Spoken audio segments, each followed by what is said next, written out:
One of the most heartbreaking things that I hear from men are the words, Janelle, I've tried everything and nothing is working. Because most of the time, it's true. These men are so helpful and supportive around the house. They're working hard, they're paying the bills, they're being a great husband and father to show that they care. And they're doing this while trying not to rock the boat and keep the peace. And yet somehow it doesn't get better. Their wives often don't seem to notice the effort and still doesn't want to engage or put any effort into the marriage. He's thinking to himself, what did I do wrong? Why is it that no matter what I do, it's never enough?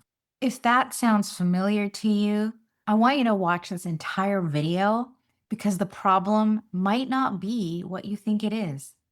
I had a client named Ron who said this exact same thing to me one day. Ron was exhausted, confused, and was losing hope that his marriage could survive. And the worst part about it was that he could feel his wife slipping away. And in fact, she even suggested that they just get divorced. And that's not what he wanted. From his perspective, he was doing everything he knew to do. He was constantly running around trying to please his wife, making sure everyone was okay, trying to keep the peace, supporting his leadership staff at work while working on himself and his marriage. He was extremely stressed out, worrying about the future, walking on eggshells, and trying to listen, trying to understand what his wife needed, trying to be supportive, trying to be the best husband and father he could possibly be. And yet, it still was never enough.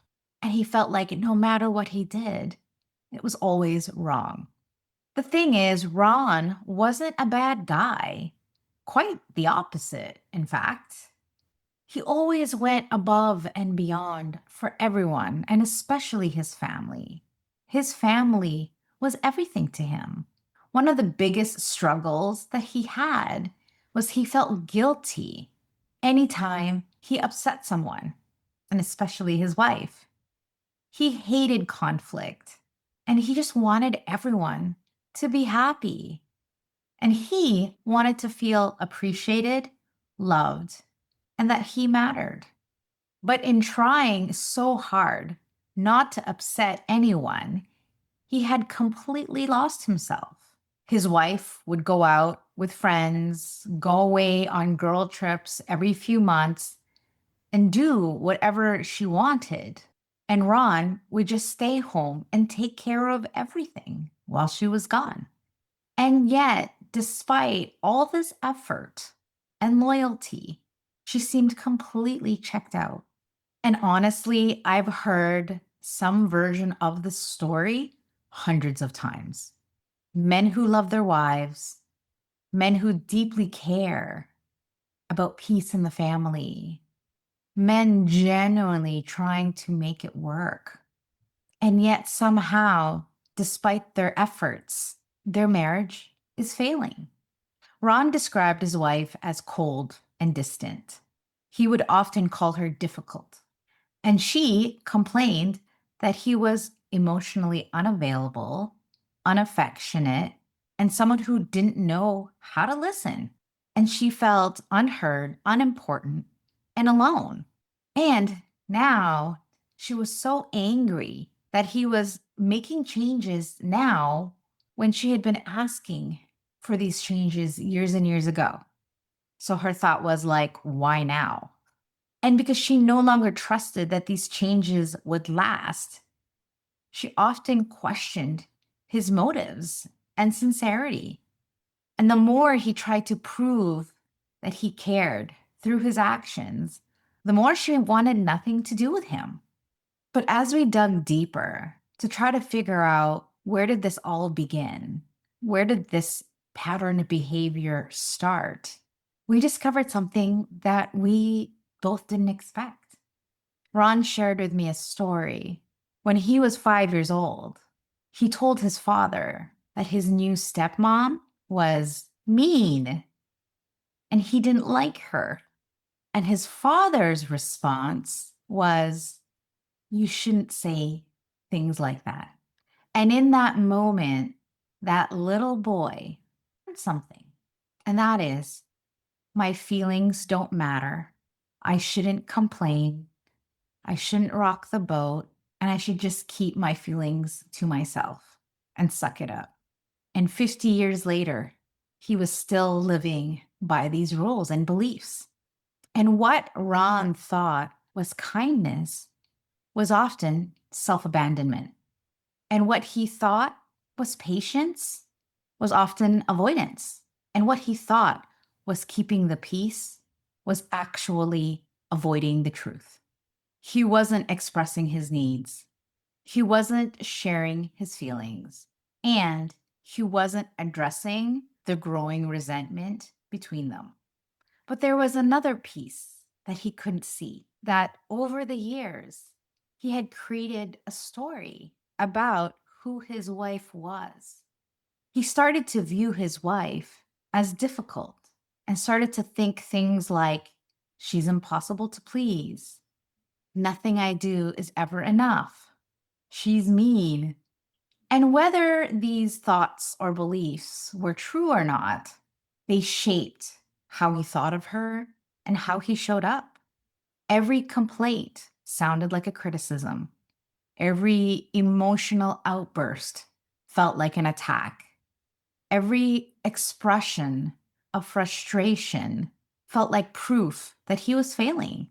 And so he became defensive, withdrawn, and dismissive because she was difficult and impossible to please. And once you start believing a story like that, your brain begins to collect evidence to prove that it's true. And I've seen this pattern over and over again. The stories that we tell ourselves about other people eventually become the lens through which we experience them. So the more he focused on what was wrong with her, the harder it became for him to remember what he loved about her. And one thing I've learned after working with so many couples, helping them rebuild their marriage, their friendship, their intimacy, and the trust, is that effort matters, but effort aimed at the wrong thing often creates more frustration and distance, not less. She was asking for emotional connection and affection and to feel like she matters and to feel heard. One of the things that I challenged Ron to do was to stop keeping score and start looking for evidence of the woman that he fell in love with, her strengths, her good qualities, her commitment to excellence, and her family, the reasons that he chose her and loved her in the first place. Not because he should ignore the problems, but because the story he focused on was shaping the energy he brought into every interaction with her. And at the same time, he learned that love isn't about avoiding difficult conversations. Love isn't constantly sacrificing your own needs. Love isn't pretending everything is okay when it isn't. And this is where so many people get stuck. They think that they're failing because they're not doing enough.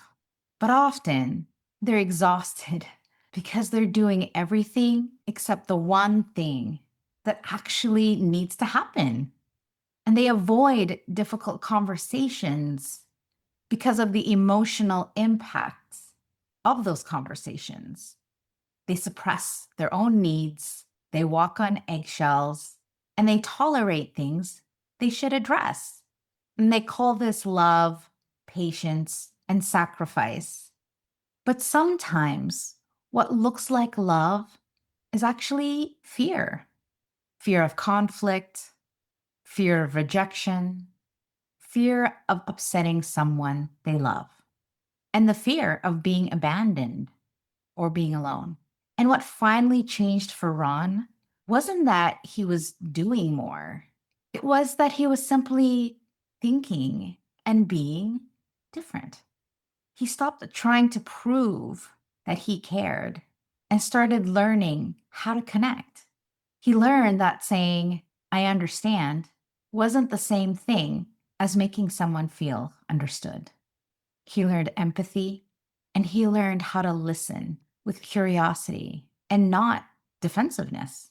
And perhaps most surprisingly, he realized that he and his wife were no different and that they were actually struggling with the exact same father wound. Neither of them felt heard, neither of them felt understood, and neither of them ever really learned to listen. And for so many years, they thought they were completely different. But underneath all that frustration, they were actually more alike than they realized. This is actually something very common that I find with couples, is that they often think that they're on totally different pages, but they actually want the same things. They just haven't listened long enough to realize that because they're just trying to be right and trying to make the other person wrong. And Ron actually started to learn how to set boundaries and he stopped feeling responsible for other people's emotions. And he stopped walking on eggshells. He stopped allowing disrespectful behavior while still staying calm, compassionate, understanding, and loving. He stopped getting triggered every time his wife became upset and learned how to be grounded, present, instead of reactive and shutting down. And perhaps most importantly, he stopped living in constant fear of the future. Because for the first time in a very long time, he realized that no matter what happened, he's going to be okay. And that he didn't need to prove himself, that he was worthy of love. And when that anxiety disappeared, so did much of the pressure he had been putting on the relationship. And that's when things started to change. He felt more relaxed, peaceful, and less triggered. He also became more compassionate toward his wife and stopped trying to fix or control her. And slowly, she softened.